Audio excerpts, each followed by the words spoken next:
बात करते हैं हम गुडविल की। अगर हम बात करें गुडविल की तो यहां पर आप नेचर एंड वैल्यूएशन की बात करेंगे। गुडविल का नेचर क्या है, गुडविल का वैल्यूएशन क्या है। अकाउंटिंग स्टैंडर्ड 26 के हिसाब से यहां पर हम वैल्यूएशन करेंगे गुडविल की। बात करते हैं गुडविल की मीनिंग की, तो गुडविल क्या है? गुडविल एक इंटेंजिबल असेट्स है। अगर हम गुडविल की बात करें तो गुडविल क्या है? एक इंटेंजिबल असेट्स है। इंटेंजिबल असेट्स से क्या मीनिंग हुआ? इंटेंजिबल असेट्स का मीनिंग हुआ कि एक ऐसी असेट्स जिसका कोई फिजिकल एग्जिस्टेंस नहीं है। अगर किसी भी असेट्स का कोई फिजिकल एग्जिस्टेंस नहीं है बट अगर आपको फायदा देती है, दिस इज कॉल्ड असेट्स। तो हम यहां पर कह रहे हैं कि असेट्स में कौन से असेट्स? Intangible assets. तो गुडविल क्या है? इंटेंजिबल असेट्स है। अब समझना बात कि इंटेंजिबल असेट्स तो है पर क्या ये फिक्टिशियस असेट्स है या नहीं है? तो फिक्टिशियस असेट्स के बारे में समझते हैं। सबसे पहले सिंपल सी बात में समझते हैं कि असेट्स का मीनिंग क्या है। असेट्स का मीनिंग ये है कि जहां पर आपको फ्यूचर में किसी चीज से बेनिफिट मिल रहा हो, किसी गुड से बेनिफिट मिल रहा हो, किसी सर्विस से बेनिफिट मिल रहा है, वो आपकी असेट्स है। बात करें गुडविल की तो गुडविल का मीनिंग एग्जैक्ट क्या है? गुडविल का मीनिंग क्या है? जिससे हमें ऐसी असेट्स जो एक इंटेंजिबल नेचर की है, जिससे हमें फ्यूचर में बेनिफिट मिलता है। तो इंटेंजिबल असेट्स की अगर हम बात करें तो इंटेंजिबल असेट्स है क्या?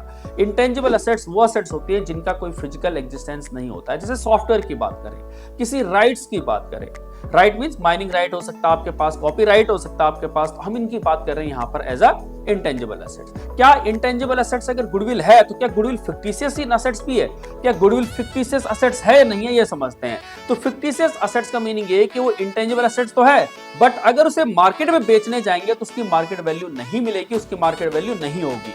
इसी को हम फिक्टिशियस असेट्स कहते हैं। तो हम गुडविल की बात करें तो गुडविल फिक्टिशियस असेट्स नहीं है क्योंकि गुडविल को हम मार्केट में बेच सकते हैं। गुडविल एक इंटेंजिबल असेट्स है बट फिक्टिशियस इन नेचर नहीं है। तो हम गुडविल की अगर बात करें तो गुडविल का क्या मीनिंग हुआ? गुडविल का मीनिंग हुआ कि जब आप नॉर्मल बिजनेस कर रहे हैं या कोई आपका कंपटीटर है जो नॉर्मल काम कर रहा है और सेम नेचर ऑफ बिजनेस है, जब आपको कुछ एक्स्ट्रा फायदा हो रहा हो, जब आपको कुछ एक्स्ट्रा बेनिफिट मिल रहा हो, उसी को हम गुडविल कहते हैं। तो गुडविल का मीनिंग क्या हुआ है कि जो फ्यूचर में होने वाले जो प्रॉफिट्स हैं उसकी आज प्रेजेंट वैल्यू हम उसे को नाम करें गुडविल। तो गुडविल का मतलब क्या हुआ कि जो फ्यूचर में आपको फायदे होने वाले हैं, फ्यूचर में जो फायदे होने वाले हैं just because of past efforts, कि जो आपने पास्ट में एफर्ट्स किए हैं, जो आपने नाम बनाया है, उसका फायदा जो आपको फ्यूचर में होगा उसी को हम नाम दे रहे हैं गुडविल का। मीनिंग समझते हैं गुडविल का क्या है। क्या है? गुडविल एक इंटेंजिबल असेट्स है which places an enterprise at an advantage to earn higher profit than normal profit। यहां पर हायर प्रॉफिट क्यों कह रहे हैं? क्योंकि हम जो कह रहे हैं कि हमारे पास गुडविल है, हमारे पास वैल्यू है, पर जो हमारा कंपटीटर है उससे अच्छी वैल्यू अगर हमारी है, हमारी अगर उसकी अच्छी वैल्यू है, अच्छी गुडविल है, उससे हम ज्यादा कमाएंगे। और जब हम उससे ज्यादा कमाएंगे तो जितना हम ज्यादा कमाएंगे और जस्ट बिकॉज ऑफ गुडविल कमा रहे हैं, उसी को हम गुडविल का नाम दे रहे हैं। और शब्दों में कैसे कह सकते हैं? कह रहे हैं कि गुडविल क्या है? is the present value of expected future profits that is expected to be more than normal return on investment। it means वो कह रहा है कि हमारा कंपटीटर जितना कमाएगा आने वाले टाइम में, मान लीजिए हमें 5 साल 6 साल 10 साल तक अगर आप फायदा मिलता है। एग्जाम्पल के तौर पे देखते हैं कि रिलायंस है, मान लीजिए अगर आप रिलायंस का ओनर अगर चेंज हो भी जाता है या कुछ हो भी जाता है तो उस केस में क्या है कि रिलायंस को आने वाले 5-7 साल तक बिल्कुल फायदा मिलेगा क्योंकि उसने जो पास्ट में एफर्ट्स किए हैं उसका फायदा ऑटोमेटिकली मिलता रहेगा। तो इट मींस क्या हुआ कि फ्यूचर में जो मिलने वाले जो हमारे पास कैश फ्लोज हैं, फ्यूचर में मिलने वाले जो प्रॉफिट्स हैं, आज उसकी प्रेजेंट वैल्यू उसी को हम नाम दे रहे हैं गुडविल का। और क्या कह सकते हैं? कह रहे गुडविल को हम कह सकते हैं कि ये एलिमेंट से जो अराइज होता है, किस चीज से? रेपुटेशन से। रेपुटेशन बनी होती है किसी की, तो अच्छी वैल्यू बनी है तो ऑब्वियस सी बात है उसका सामान खरीदता है। जैसे एग्जांपल के तौर पे अगर हम बात करें तो हम यानी किसी पर्टिकुलर प्रोडक्ट को खरीदते हैं। जैसे हम कोलगेट की बात करें तो हम कोलगेट खरीदते हैं, क्यों खरीदते हैं जनरली? क्योंकि वहां पर उसकी वैल्यू बनी हुई है। इसी तरह बहुत सारे प्रोडक्ट हैं जो हम खरीदते हैं। जैसे हम बात करते हैं कि हमें सोनी का ही कैमरा चाहिए, सोनी का कैमरा क्यों? कि कुछ अच्छी क्वालिटी है, अच्छी ड्यूरेबिलिटी है, अच्छी सर्विस प्रोवाइड करता है। इसी तरह से कुछ ब्रांड्स हैं जो हाँ वहां पर हम कंसीडर करते हैं। तो रेपुटेशन इज इंपॉर्टेंट। कनेक्शंस और other advantages possessed by the business which enables to earn greater profit. ऐसे एडवांटेज, ऐसे कनेक्शंस, ऐसे रिलेशंस जिससे आपको ज्यादा फायदा मिलता है। ठीक। Then the return normally to be expected on capital represented by the net assets। जितना हमने पैसा लगाया है, जितना पैसा हमने एम्प्लॉय किया है, उससे हम ज्यादा कमा पा रहे हैं just because of connection, just because of relation, उसे हम नाम दे रहे हैं गुडविल का। जैसे अडानी का नाम लिया जाता है कि अडानी के अच्छे रिलेशन है, that's why he is earning much and better profits. Clear है बात? तो गुडविल का सिंपल सा मीनिंग आप समझिए। गुडविल का अगर हम नॉर्मल मीनिंग देखें तो गुडविल एक इंटेंजिबल असेट्स है। गुडविल एक इंटेंजिबल असेट्स है। इंटेंजिबल असेट्स का मीनिंग हुआ कि जिसे हम टच नहीं कर सकते, जिसे हम देख नहीं सकते, उसे हम इंटेंजिबल कहते हैं। और जिसे हम ये कह सकते हैं कि एक एग्जिस्टेंस नहीं, फिजिकल एग्जिस्टेंस नहीं है। इंटेंजिबल एसेट्स का मीनिंग क्या हुआ? जिसका कोई फिजिकल एग्जिस्टेंस नहीं, फिजिकल एग्जिस्टेंस नहीं। बट ये क्या करती है? फ्यूचर में आपको प्रॉफिट प्रोवाइड करती है। आपको फ्यूचर में क्या देगी? प्रॉफिट देगी। और जो फ्यूचर में होने वाले प्रॉफिट है उसकी आज प्रेजेंट वैल्यू को हम क्या नाम दे रहे हैं? गुडविल। क्लियर है बात? तो गुडविल का मीनिंग आपको समझ में आया होगा। तो गुडविल एक हमारी असेट्स है। असेट्स में भी कौन से असेट्स? इंटेंजिबल असेट्स है। इंटेंजिबल असेट्स का मीनिंग है जिसका कोई फिजिकल एग्जिस्टेंस नहीं है, जिससे हमें फ्यूचर में फायदा मिलेगा, उसी को हम नाम दे रहे हैं गुडविल। गुडविल के अगर हम फीचर्स की बात करें तो क्या क्या फीचर्स हैं गुडविल के? सबसे पहली बात तो गुडविल एक इंटेंजिबल एसेट्स है, जो हम समझ चुके हैं। इंटेंजिबल एसेट्स का मीनिंग जिसका कोई फिजिकल एग्जिस्टेंस नहीं है। दूसरा वो कह रहा है कि does not have existence separate from that business, means goodwill जो है किसी बिजनेस से अलग नहीं है। अगर हम बात करें कि गुडविल कोई अलग चीज है और बिजनेस कोई अलग चीज है, नहीं, बिजनेस है इसीलिए गुडविल है। तो बिजनेस जो है, गुडविल जो है इनहेरेंट पार्ट है किस चीज का? बिजनेस का। बिजनेस का एक हिस्सा है, बिजनेस से वो अलग नहीं है।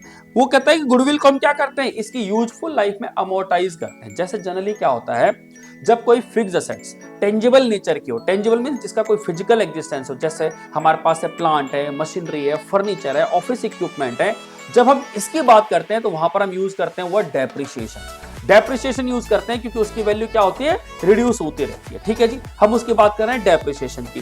बट अगर बात करें गुडविल की, तो गुडविल के लिए डेप्रिसिएशन वर्ड यूज नहीं करते। गुडविल को जब हम राइट बैक करते हैं तो उसके लिए हम वर्ड करते हैं यूज अमोर्टाइजेशन। उसके लिए वर्ड यूज करते हैं हम अमोर्टाइजेशन। तो याद रखना, वैल्यू जब डिक्रीज होती है किसकी?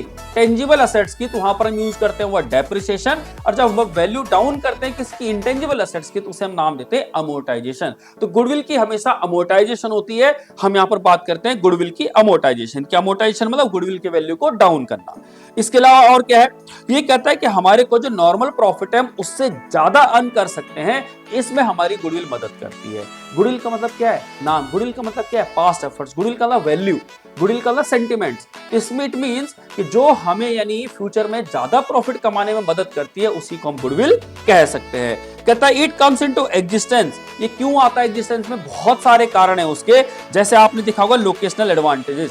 लोकेशनल एडवांटेजेस का क्या मीनिंग हुआ कि अगर आप किसी गांव में बैठे हैं, अगर आप किसी शहर में बैठे हैं, तो ऑब्वियस ही बात है शहर में कोई सामान ज्यादा सेल होगा। तो लोकेशन पे इंपॉर्टेंट करती है। शहर में भी कौन सी लोकेशन में? जैसे आपने देखा होगा कि कोई पर्टिकुलर मार्केट होता है कि जी वहां पर आपको ये सामान मिलता है, ये पर्टिकुलर सामान मिलता है। जैसे अगर हम बात करें दिल्ली की, जो दिल्ली में आपको क्या है? पर्टिकुलर मार्केट दिया हुआ है कि आपको इलेक्ट्रिक इक्विपमेंट कहां पर मिलेंगे, आपको यानी होम टेक्टर इक्विपमेंट कहां मिलेंगे। तो वो क्या है? मार्केट बनी हुई है। तो वो लोकेशन पे भी आपको दिखता है कि लोकेशन का भी आपको फायदा मिलता है। अगर आपकी फेवरेबल लोकेशन है, अगर आपको ऐसी लोकेशन मिली है कि जहां पर बहुत सारे कस्टमर इजीली क्या कर सकते हैं? एक्सेस कर सकते हैं, तो आपको उसका फायदा जरूर मिलेगा। फेवरेबल कॉन्ट्रैक्ट्स होते हैं। फेवरेबल कॉन्ट्रैक्ट्स का मतलब क्या हुआ? ऐसा कॉन्ट्रैक्ट आपने किया है जिससे आपको फेवर मिल रहा है, जिससे आपको फायदा मिल रहा है, जो कि आपके हित में फेवर है, आपके अकॉर्डिंग वो क्या है? कॉन्ट्रैक्ट बना हुआ है। एग्जांपल के तौर पे मान लीजिए कि कोई कॉन्ट्रैक्ट ऐसा है जहां पर आपकी मैन्युफैक्चरिंग होती है, वहीं पे आपको काम मिल जाए।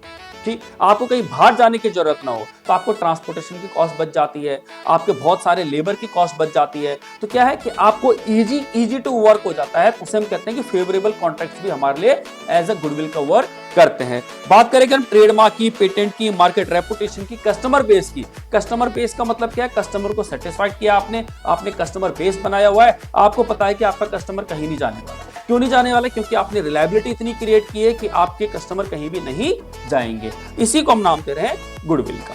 वो कहता है value of goodwill is subjective है, क्योंकि ये असेसमेंट ऑफ द वैल्यूअर पर डिपेंड करता है कि वो गुडविल में क्या क्या फैक्टर्स कंसीडर कर रहा है, क्या क्या चीजें वो कंसीडर कर रहा है। इट मींस जैसे एग्जांपल के तौर पे अगर हम बात करें कि लैंड की, आज मार्केट में लैंड की वैल्यू क्या है, जहां हम रह रहे हैं वहां के लैंड की वैल्यू क्या है, it's totally depend on the valuer कि वैल्यूअर क्या डिसाइड करता है। एग्जाम्पल के तौर पे अगर वैल्यूअर मान लीजिए एसबीआई बैंक ने हायर किया है कि भैया आप हमारी यानी एसेट्स की वैल्यू कीजिए, हो सकता है कि वो 1 करोड़ की वैल्यू वो सिर्फ 70 लाख रुपए की लगाए। वही अगर मान लीजिए एचडीएफसी बैंक का अगर कोई वैल्यूअर हुआ, तो हो सकता है वो 80 लाख रुपए लगा दे उस चीज की वैल्यू।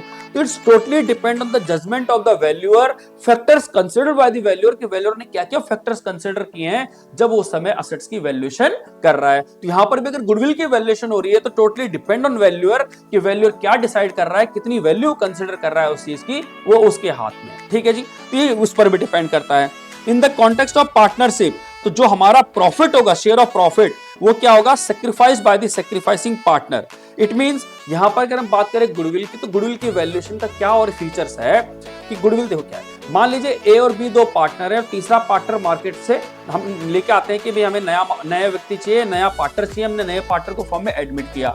अब सोच के देखिए जो एफर्ट्स किए वो किसने किए हैं, पुराने पार्टनर्स ने। बेनिफिट किसको मिलने वाला है, नए पार्टनर को। तो ये राइट बनता है कि इसके पास पुराने पार्टनर का राइट बनता है कि जब भी कोई नया पार्टनर फर्म में आए तो उसे अपना अगर हिस्सा दे रहे हैं तो उसके बदले कहीं ना कहीं कुछ ना कुछ पैसा लें एज अ गुडविल। तो गुडविल का पैसा उनसे लेना जरूरी है, क्योंकि एफर्ट्स किसने किए हैं, पुराने पार्टनर से। ऑटोमेटिकली फायदा किसको मिल जाएगा, उस नाम का, नए पार्टनर को। तो पुराना पार्टनर कहता है कि भाई हम ऑलरेडी इतना वर्क कर चुके हैं, उतने एफर्ट्स कर चुके हैं, इतना टाइम दे चुके हैं इस ऑर्गेनाइजेशन को, हमने ऑलरेडी मार्केट में वैल्यू बनाई है, तो जो हमने वैल्यू बनाई है उस समय हमें गुडविल की वैल्यूएशन करनी है और उतना हिस्सा आपको मार्केट से हमें देना पड़ेगा। जितनी भी मार्केट में वैल्यू बनेगी गुडविल की, उतना हिस्सा नए पार्टनर को लेके आना पड़ेगा। ये हम और सीखेंगे एडमिशन के चैप्टर में।